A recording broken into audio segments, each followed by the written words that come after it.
Welcome to Literary Pleasures, your channel for reviews and interviews. Today we'll be discussing the novel Lord of the Flies by William Golding.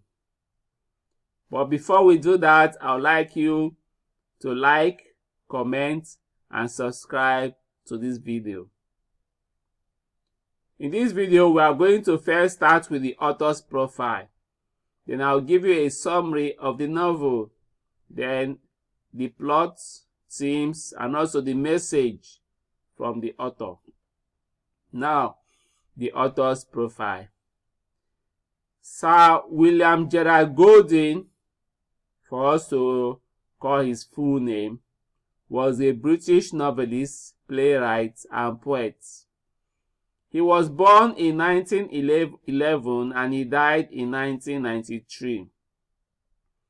His first novel, Lord of the Flies, was his most famous novel, which was published in 1954. And it is the novel we are discussing in this video. William Golding won the Booker Prize in 1980 for his novel Rite of Passage.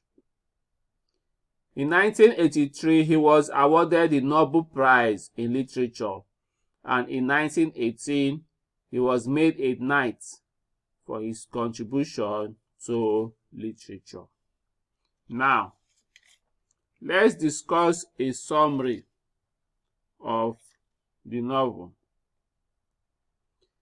In the midst of an undisclosed war, as we are told in the beginning of the novel, a plane crashes in a deserted island with some schoolboys in the plane.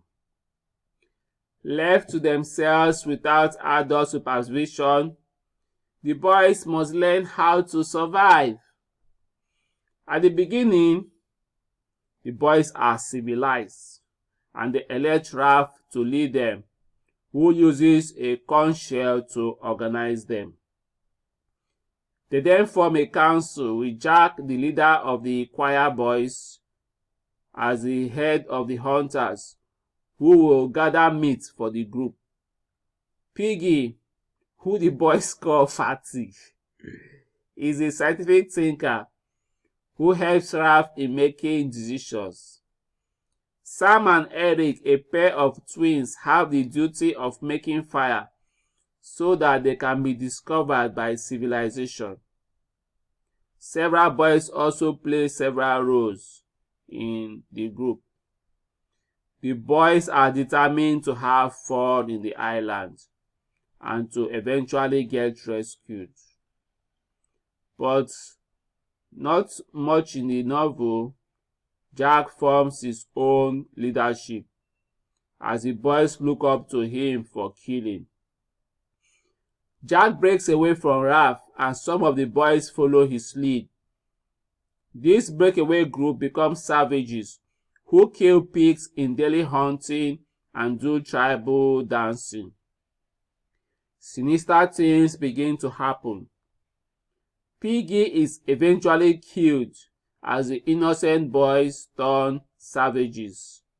Suddenly, the boys believe that there is a beast on the island. First of all, at the beginning, a small boy had mentioned that there is a beast, but nobody believed them. But as the novel goes on, the fear of the beast begins to manifest. They make sacrifices to the beast to appease it. Now, for the plot.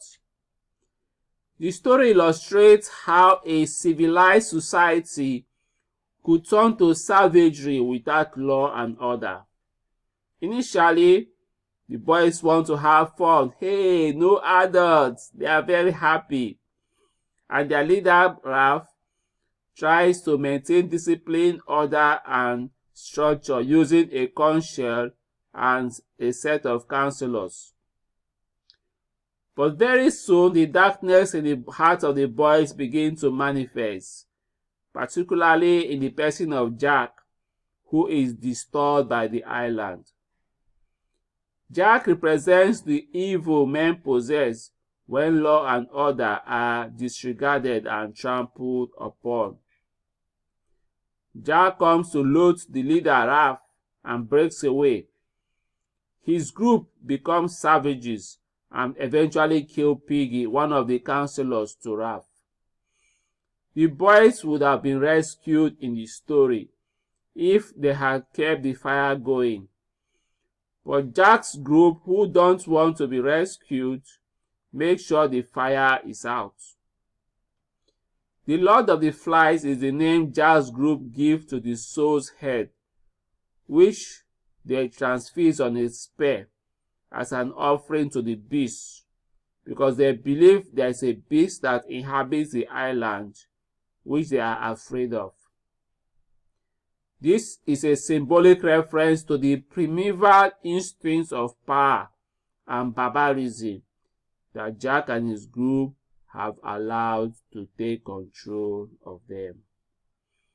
Now, let me tell you about the themes in the story. There's lots, but I'll just point out the main themes.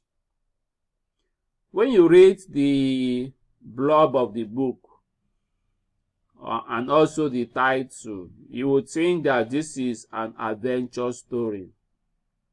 A deserted island, schoolboys stumble upon the island. Well, but when you open the pages and keep on reading, you find out that there is more to the story. The book questions what it means to be immoral and what it means for and what it takes for innocence to become evil. It shows that the line between good and evil is very thin. Every human has the need to live peacefully, obey the authorities, act morally, and value the group customs over gratifying selfish desires. But at times, that instinct breaks down, and humans become savages. They fight for power, become criminal, and commit murder just to satisfy their selfish inclination. And this happens especially when rule and order breaks down. This novel illustrates a fight between savagery and civilization. William Golding wrote the novel when the world was in the midst of a Cold War, just after the Second World War. In the novel, Golding wants us to believe that the primeval savage instincts of man are more influential than his needs to be civilized and moral. He portrays civilized behavior as something forced on humans, something society imposes on us. And he's trying to tell us that gratifying selfish pleasures are natural to every human.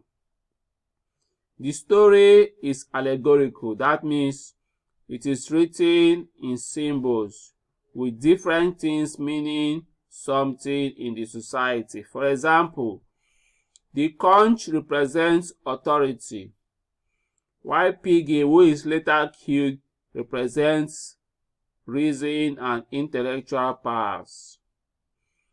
Jack represents the tendency of society to be organized, to be disorganized and resort to violence. And Raph represents the need for social order. Jack easily successfully forms a breakaway group because he represents what the boys want. They want to be white, they want to be carefree, and they want to be savage. That is the story William Golding wants us to believe. So what's the message? Well, I'll tell you what I deducted from the story and the message I think the author was trying to put across. I believe that the author wants us to think about three main ideas.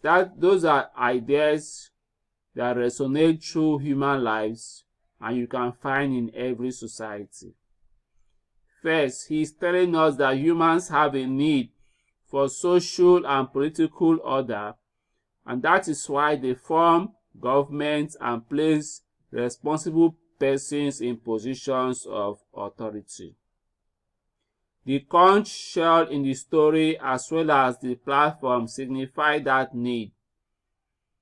Secondly, humans have a natural tendency to resort to violence if the social order is not effective, which necessitates their need to protect themselves with weapons of warfare and to allocate huge amounts of their budget to military and buying weapons. In the story, this is depicted by Jack and his group, who were formerly innocent choir boys that turned savages, opposed to the leadership of the elected Raph. Also, a third theme is that humans have a need to believe in a higher power, a power that inspires them with fear and serves as a restraint on their savage instincts. That is depicted by the sacrifices and the tribal dances that the boys engage in to appease the unknown beasts. They are very scared of the beasts, I tell you.